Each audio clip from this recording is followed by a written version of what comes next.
about some of the earliest trucks that I drove in my trucking career. I started out on one of the early Transtars, which is an international cabover. And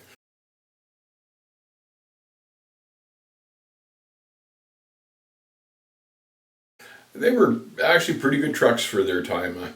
The one I had, or the one I drove actually, I didn't own it, but it had a 318 Detroit with a 13 speed. It did have an air ride seat, didn't have power steering, but it did have an air ride seat, and it actually rode fairly well. It was rubber block suspension, of course, as they all were back then, and it turned well. It was a comfortable enough truck, and it was fairly stylish for its day.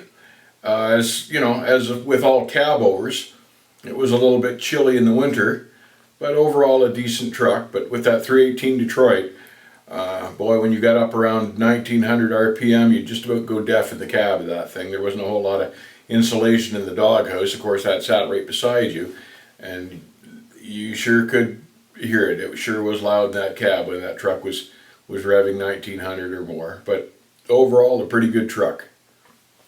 I then graduated to an R model Mack, the first conventional I ever drove. It had a 300 Mack engine with a Maxidine style Jake brake, had a 5-speed transmission with a 3-speed auxiliary.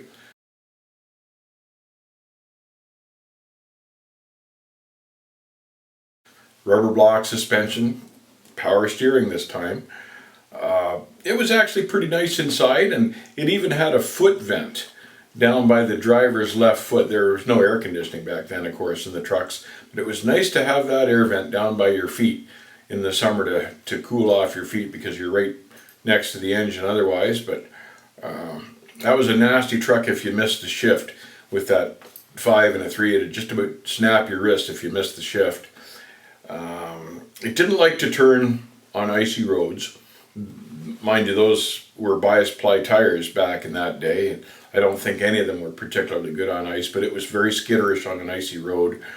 But that truck, one of the best things about that truck was, no matter how cold it got, you could set it for a weekend in a snowbank, that thing would crank over and start in the worst weather. It was a very reliable truck. After the R model Mack, I gained a little bit of seniority at the company that I was working for at the time, and they put me into a 900A model Kenworth with a 400 cat and a 13 speed. And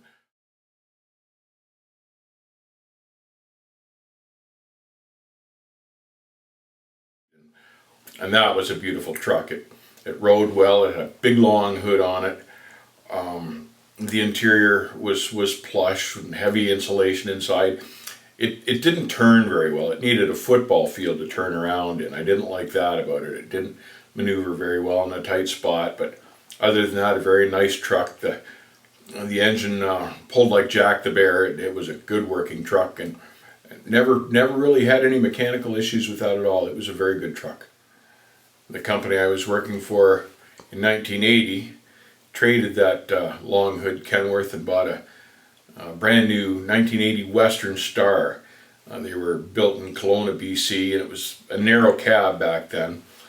Beautiful truck inside, and the cab was so narrow you could actually sit in the driver's seat and reach over and roll down the passenger side window. It was that tight and narrow inside, but because it was that small inside, it was very warm in the cab, and it had heavy insulation.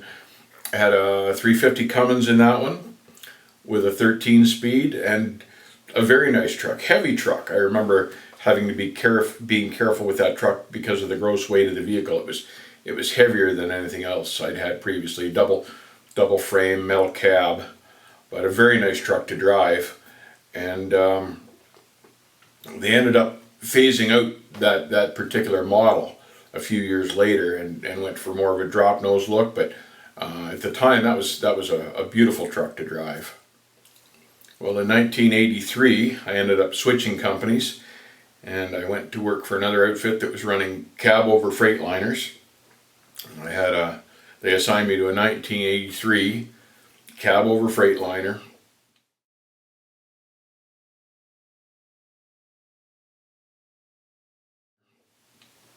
Had a 350 Cummins in it as well, and didn't much care for that truck. It was It was god awful cold in the winter. It was not a very reliable truck. Always had electrical issues. I remember one time being on a winding road in the north and turning on the high beams, and it shut off all the electrics.